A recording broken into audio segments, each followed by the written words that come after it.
Just show you just F cancer. F cancer. This is an F cancer video. I'm still gay. F cancer. I know. But we're gonna live every moment.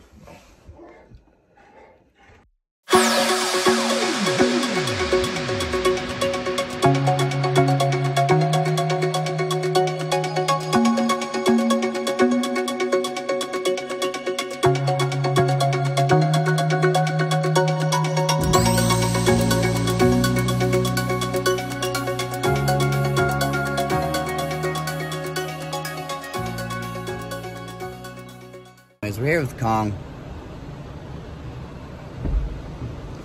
We're back on the spot where Kong spent 18 hours lost in the woods. Yeah, let me tell you a story.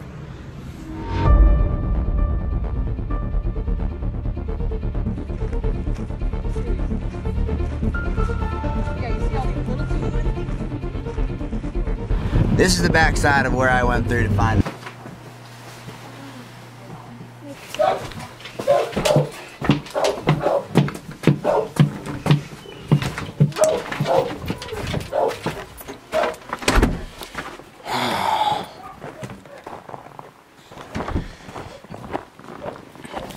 Yeah, we're getting the heat, yeah. Don't be losing me. Don't be losing me in the sun now, guys. Come on then, guy. Alright, let me jump in. Hey, hop in there. Hop in. Good. Yeah, I'm not like an athlete. What do you mean, getting? We're from Pop. I got this. I'm not that messed up. Alright, bud. Here we go. Oh, people low class. Colin needs chemo.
Bro, this all look familiar? It's like, dude, don't even get me started. I spent the night in those bushes dead. There's where you were right up there, your sheds, bro. There's your sheds, there's where you'd bounce. That's where I found you, right there. Straight ahead. Found you up in that thicket, right behind that tree. You were big chilling. It's like, dude, I smell where I got lost. I don't like this. Whoa. Fucking Grennan is a crazy driver. I'm eating shit back here. It's like, yeah, I'm not stable right now. They got me drugged.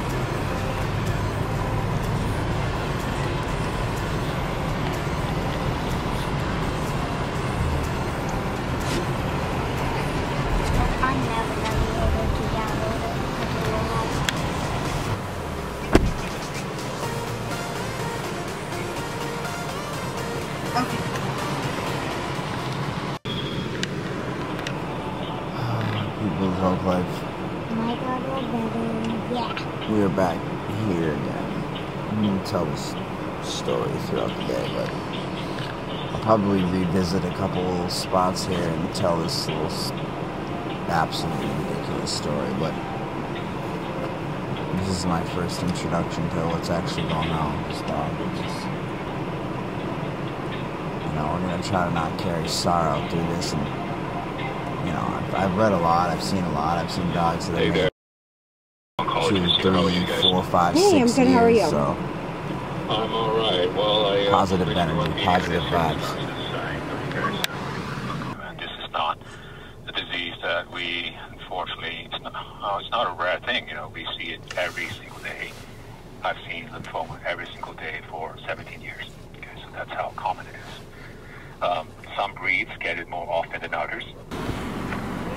He's like, oh, don't let me off around here now, Dad. Don't let me go around here now. Hold on to me tight. Hold on to me tight, Dad. Or Mom, whoever's holding me, make sure you're holding. You a little winky, bud? Dude, I can't be getting out around here again. Oh, yeah. Good boy. Handsome. Alright, I feel like I don't like it here. I got away here last time. I ran off. I bounced through this whole parking lot. I was out for those wits.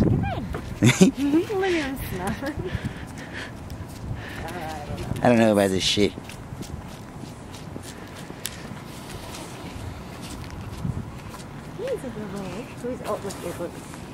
He sees himself. You see yourself? That's a handsome fella right there. See, that's a good looking dog. That's a good looking dog in there.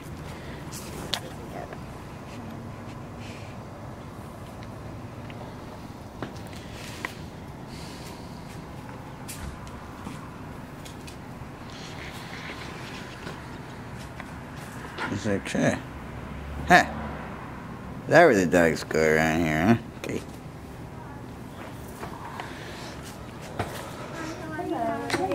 I know. It's like, okay, last time I was here, I ended up in the woods. I don't know. Come right back No, up. you don't want to do that. Come on, bud.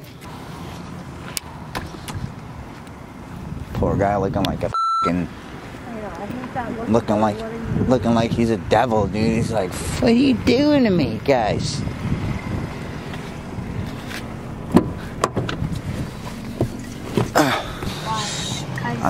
Keep an eye on them doors. Make sure that dog don't come bolting out now. I'm gonna get a head start. I'm at the vet right now. So this is kind of a crazy story. I don't even really know where to start, you know. Let me start at the beginning.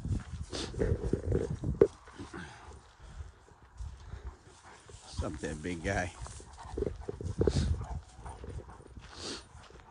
So,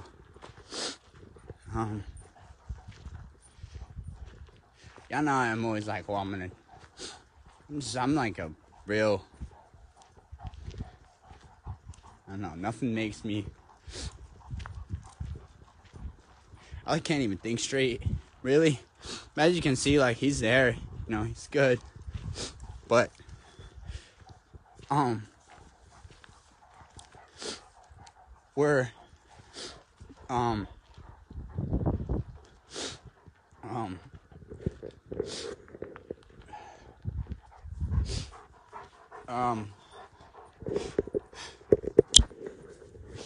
basically they told me that he has fucking lymphoma, okay?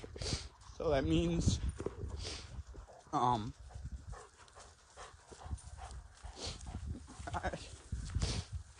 probably shouldn't have even made this video, but I always just like to be honest with everybody. I don't hide anything, no matter what the fuck people say about me, no matter what shit they talk. I don't hide anything, ever. So, I want y'all to know, to think about he brings me so much joy. I'm gonna show Kong his pet cologne. Want some cologne? Oh wait, no. No. Want some pet cologne? No, I don't. Back up. It's like, dude, chill out. It's like the mate's dead. Ah! I don't want any. I don't want to smell good. I don't. Back up. Back up, I'll spray you. Ah! Ah, you're like threatening me. You're threatening me. Why are you threatening me? Ah! Don't spray me with that. Ah, it's making me sneeze just thinking about it. I don't want any, Dad. I don't want any. Want some? No. No. No. Ah! Dude, I don't want any. You sure? Alright, I'll put it away. Ah! Back up. It's like kryptonite. I'll put it away. Back up, fool. Like, all right, don't spray me.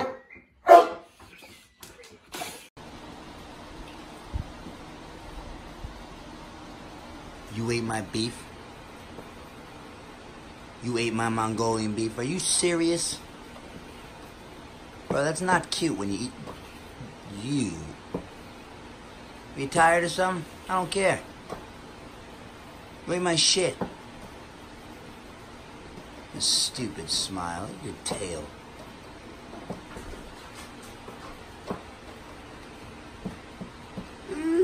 You ate my shit. Off my counter. You ate my shit? Let me see. My shit. That was you. Yeah, you got sleep in your eyes. Guilty. Guilty. Dear you. Hey. Are you, what's the, are you showing each other teeth? They're just showing each other teeth. That's how we're doing. Like, just so much joy in my life. And he's okay, you know, like, it could be a year, 2 years. Obviously, I'm going to put everything I have into this, no matter what it is. Obviously, I'm going to do everything I can, but... I was about to leave. I was getting ready to go off to visit my franchises, so I was going to head out. So I was going to go to Georgia, and I was headed to North Carolina, and then Florida, and I was about to go on a little trip. And, you know, like, my spider senses were just kind of tingling. And, I'm trying to make light of it, but that's all I can really do is just make light of it and be positive and carry that kind of energy, you know. But anyways, I just felt like something was off, like something just felt off. And I told Lisa when I woke up, you know, I saw his leg was swollen. His leg was like, his back leg was really swelled. So, but I, you know, I mean, leg swole, you know, figure he might have like hurt himself or something. I mean, not the biggest deal, but for some reason I just felt like something was off. So I told her to cancel all my trips, and I wanted to bring him to the vet. Like, I wanted to be here for him to go to the vet. I don't know, I just had this feeling. I brought him to the vet, and a few hours later we found out that he has lymphoma, which is, yes, a form of cancer. So it's a pretty shitty situation that we found ourselves in pretty quickly, but it got a whole lot worse pretty fast. That made us kind of forget about everything that was going on for a second and just was going to like the ultimate panic. But anyways, so brought my dog right away, so I go to bring Kong to the specialist. So after I left my local vet and I found out, I got his blood counts and I found out, you know, what we were kind of dealing with, I find all the, you know, obviously we're going to bring him to some of the best vets in the country, and we're going to get him taken care of as quickly as we possibly can. So Lisa's out there. She's like on the phone with different like holistic vets and different things. So the good thing about having such a reach is you can reach so many people. So as soon as the world found out, you know, that Kong was dealing with this, we've had tons of people suggesting things, and tons of people have come forward that have had dogs that have lived for so long and defied it. And so, you know, there's a lot of, like I said, positive out there, you know. And one of the good news is the dogs generally respond very well to this treatment. I just had a long listen with the vet here, and regardless of the situation with the dog being lost, which I will tell you as well, and yes, the dog was lost from the vet where I'm at again, but it has nothing to do with their actual knowledge and care of the dogs. This is one of the best vets in the country, and they are very great at what they do here. Now, protocol on how dogs go outside, we can have a different discussion about that. I think they should probably get a fence, but at the same time, things happen, and, you know, nobody's perfect, and, you know, it was an unfortunate circumstance. I'm speaking to you from I found my dog spot. If I didn't, I don't know how I would have been feeling about this. Well, I do know how I would be feeling about this, but we don't even have to go there because that's not what happened. We found the dog and everything was okay. It was an 18-hour, it was insane, but let me tell you guys that in a little bit. We found one of the best referral vets. It's about 3 hours away from us. So we came out here. dropped him off. I had him here for emergency, so I brought him here, dropped him off at night, and I drove the 3 hours home. I checked on him one time on my way back just to see, because we're like, I'll check on my dogs like 6 times, 7, 8, 9, 10 times throughout the night. So doing the 3 hours, I checked on him like an hour and a half later, and when I got home, as soon as I got home, about 10 minutes after I was on the way, I called him again to check on him. And it was just weird. When I called, I was on hold for a really long time, and it just something felt off again. And they came back on the line, and they said that he had gotten away from them so basically he was somewhere out here, right? So that was the second stage of what we were dealing with right there, to where not only did I find out that my dog had cancer, my dog with cancer was now lost in the woods in a city. And this is 100%, like, I'll post some of the things that I posted about it.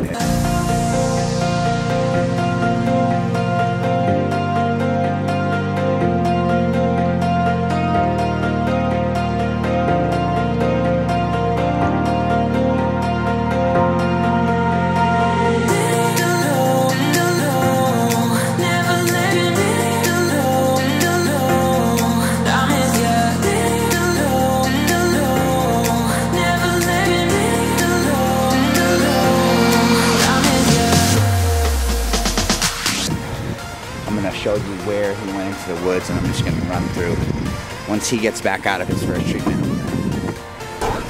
I gotta see him closer. But anyways, once he gets out of his first treatment, I'm gonna show you guys the area in where I was searching for this dog. Seriously. Yeah, you see all these little teeny ones? Ding, ding, ding, ding, ding, ding. 2 hits on him and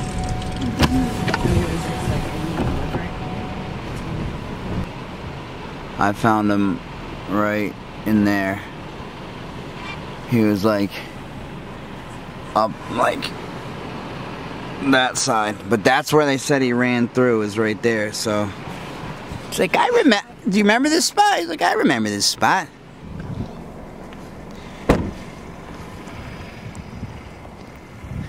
Yeah, so he ran from the vet, which is way over there, all over here. And then he went up in there. And when I actually found him, like, I went in from the other side, so I'm going to show you how I got in here. I didn't go in this way. This is the back side of where I went through to find him. When we got a call, I came all the way through the thicket from the back side, but I found him up there. And I'm going to go around to the front where I was. He was running around in this big power plant.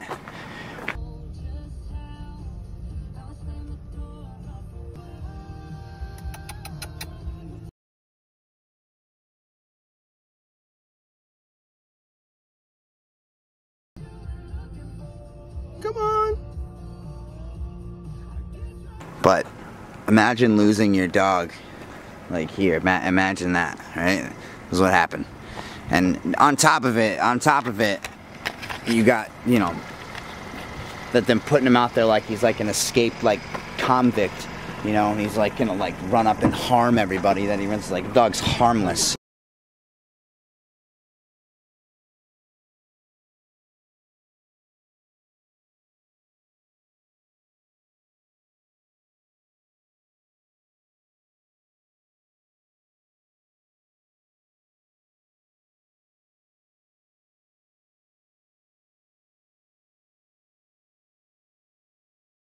You know, but I guess because they had a experience with him in the vet where he was nervous and whatever. I mean, this is what was said to me. He turned and tried to bite, and that's why he got away. But I mean, again, this is what was said to me. I don't know. I can't confirm any of this. But at the end of the day, it's kind of a weird situation that I'm in, because it's, you know, I don't know. There's a lot of pieces to it. It's just kind of a weird position to be in. You know, like I said, I'm thankful for them, but at the same time, I'm kind of like, you know. And it's a big office, so we don't know who's who, but like labeling the dog as like this like convict and like he's aggressive, and it's like he's none of those things at all. So, you know, I didn't really appreciate any of that, especially this flyer went out that he was like a trained protection dog and he was dangerous, and like, it was basically like in an ad that was like, hide your children, like stay inside type of thing, where it was like, it's just this guy. It was just that guy out there, this big smiling dummy that you guys know was lost, scared as shit, freezing, lost somewhere here. Right? In a city. Highways and roads, and I'm gonna show you, we're gonna go to where he was. I'm gonna show you where he was. But yeah, anyways. Actually, I'm gonna go back and see if some of the guys there that were helping us look. Some of them didn't know that we found him, so we'll go back over there and just confirm that we found him and he's in the back of the truck. You guys to help us find him. Awesome, thank you, man. I picked him up because I was gonna go back here. Find him. Oh man, no, we found him. I'm surprised I didn't tell you that we found him. I found him right back by the vet, like right at the top of the hill where I thought he would be. Okay. And when because I figured he probably cut through that way and tried to get around everybody. Yeah, he was staying right around. He was staying right around in the same area. Little sweetie. Oh, my wife is going to be so jealous. Oh, little baby. Okay, I guess I got thorns on you. Oh. He just had his chemo, so he's a little bit like. I know. Can I take a picture of him just so? Just show my wife. Yeah, show him. So you look like you're. There you go. There you go. Oh. My wife is obsessed with the dogs. She watches all the videos now that she knows. It's like, oh. Yeah, thank you Love so the much. Smiles and. Oh yeah. That's a beautiful baby. Yeah, Dan's off today. He had his first chemo today, so he's a little bit. It's probably gonna get worse. I don't know if it kicks people's butts. Yeah, he's just gonna go home and sleep it out, get a nap, right? This guy. Yeah, he was. I thought he was like hunched down in the bush when I saw him, but I figured he would be back. I figured he would be back over by where the vet was. So I just went straight through right from the woods in here. I just went straight into the woods. Well, when I saw him coming back along the fuel line, it looked like he kind of cut into the pucker brushes, and it's like, well, your dad is right there, your mom's right there. Like, yeah, I don't know where he went from there. I feel like that's when he might have went around and made all those tracks, and like where you guys have like all the asphalt or stuff or something there. Yep. He had tons of tracks through there. Because I don't know if you heard me whistling and hitting my horn. Yeah. That's when I saw him. Yeah. And I could hear your voice, and I'm thinking... I think he was just so spooked at that time, too, that, like, when he first saw me, he didn't come to me right away. He, like, looked at me, and he, like, for, like, maybe 5 seconds, and then he figured it out. And then he started smiling, and he came out of the bush. There were so many people calling him that I think he was like, all right, who's who here? Yeah. I don't think he would have came out, like, and I would have had to find him. So he's looking around like, dude, Well, I mean, I was getting a little nervous, too, only because there were, like, coyotes around here. Of course, I don't think he'd have any problems with it. Oh, I think they'd have a problem with him. But there's some pretty good-sized coyotes that run around here. And, you know, just in case one of them got, you know, really sick. So. Yeah, no, we recovered you, fella. We found you. Oh, group effort. Got it done. I even marched some veterinarian people through the coal yard, and I was surprised. They were in the little outfits with their patent leather shoes. Yeah. Everybody was out. It was a little search party. We were out. So he was... So we followed his tracks all through the coal yard, and they went up to the wood yard, and I was like, man, he's covered some terrible. Yeah, he was covered. He was a bit sore the next day. He slept a lot the next day. But he's good. He had one tick on him. I pulled the tick off, and you know those scratches on his face obviously from running around in the bushes and stuff. But thick there. We used to cut this stuff back years back. But yeah, where I went in, it was thick. I got some good slices on my legs too, but I didn't care. I was just, I'm gonna go right through this, and I felt like there was something that was just telling me I felt like he was back there, and there he was. Yeah, because I was thinking, well, there's a storm coming, so, and my wife wanted to go with me, and it's like, if for some reason I can get him in the truck, I'm not gonna have room for free. Yeah. Right now he's like, I don't know, last time I was here, I saw this guy. He's like, last time I was here, it wasn't good. He's like... He was so cute, he just looks at me. And he's walking behind grumbling. Yeah, he was just nervous, like, it's just... I know, it didn't seem like he was angry at all. Of course, I used to work with attack dogs when I got on the Coast Guard.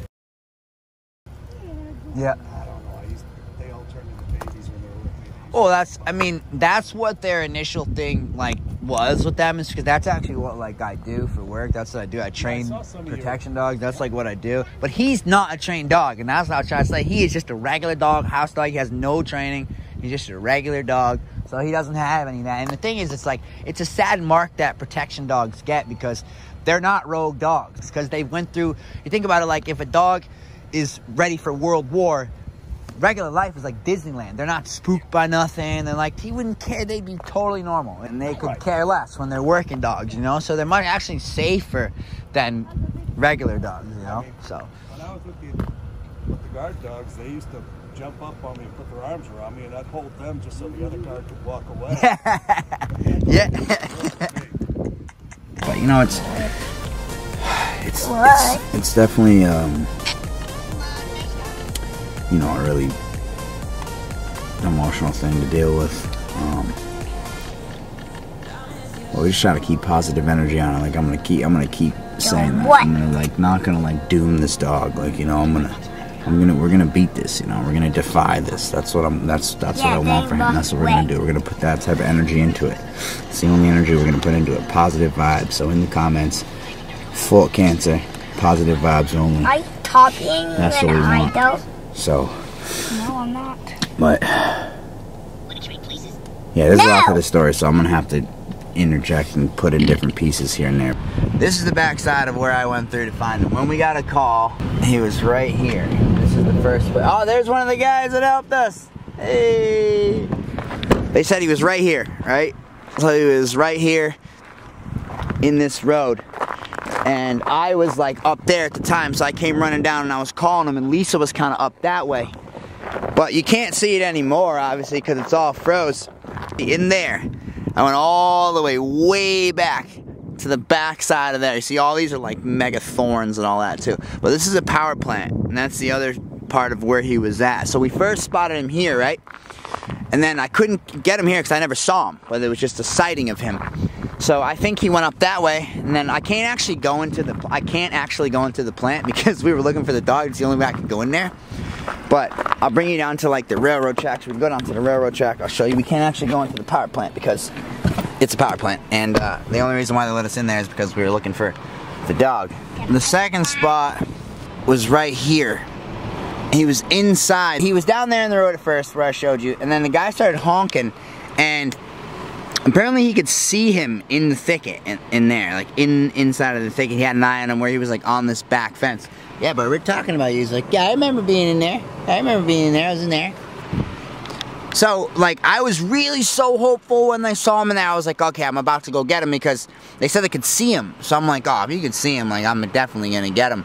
But he'd been out overnight at this point. This was like the next day, so he was definitely spooked. And so I ran around there calling him. I never saw him when he was over there, but I ran around calling him, trying to call him, trying to get him to come out.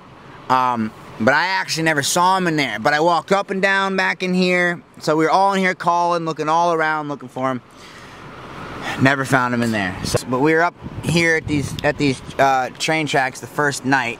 This was where he was. This was where Kong was. This is where I found him. It was at a power plant.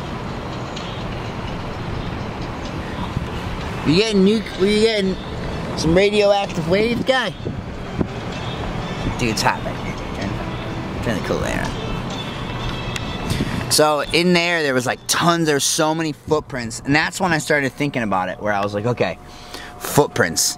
That's what I gotta look for. I gotta look for his footprints. So I started just looking for his footprints everywhere where I was, and I started kind of seeing a little bit of a pattern. I walked all the way down this train track. I walked miles down this train track. Like, I walked down that train track for probably an hour, all the way down, and then all the way back. And then when we came back, that was when we got the first sighting. Right when I got back here is when we got the first sighting. Then he was over in the road over there.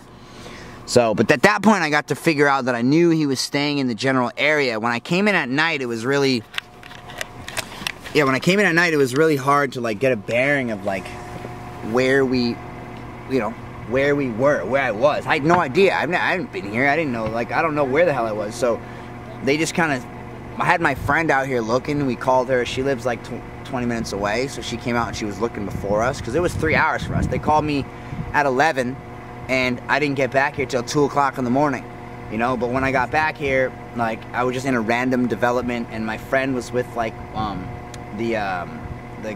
of the guys from the gas company, just driving around in a truck looking. I didn't see like any police or a search party or nothing. I didn't see anybody. So I was pretty pissed off when I first pulled up because I thought there just wasn't much effort. But apparently there was a couple people out before that and there was a bit of a search party or whatever. But I was not so excited on what I pulled into. And I also had no idea where I was at, so I had no bearing of what the hell was going on. So I didn't know if he was just like running, or if he was staying in the same area. So the next day, getting the sighting of him being very close by the vet was really kind of, you know, it was really positive news to hear that he was still close by. That means he was staying in the general vicinity.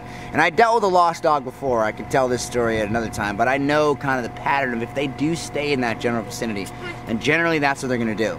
And so at that point I started thinking like, okay, he's going to go back to the vet. That's where he's going to be. He's going to go back to that area. So I had that in my head, but we didn't really like execute that plan until like later in the day. We kind of just kept getting carried away with new ideas and looking here and finding more footprints, and maybe he's here, maybe he's there, looking the same. I mean, it was insane. It was panicked, you know, like running around looking for him, crazy.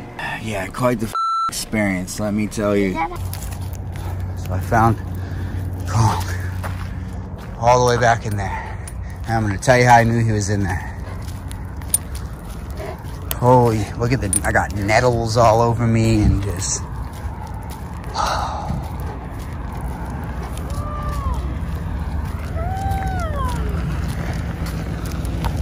this guy's like, I don't know about anybody right now. Come on, I know, no one's gonna chase you, bro. Just, we're getting in the car. We're getting in the car. Open the back. Open the back. Come on. Put you in the car. We're going home, bro. We are going home.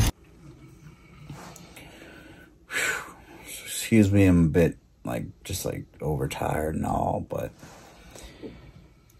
overall, what an experience, though. But I just want to thank everybody that was involved, all the fans, all the people, you know, the vet for helping out, everybody that, you know, pitched in to get him back. You know, I appreciate y'all.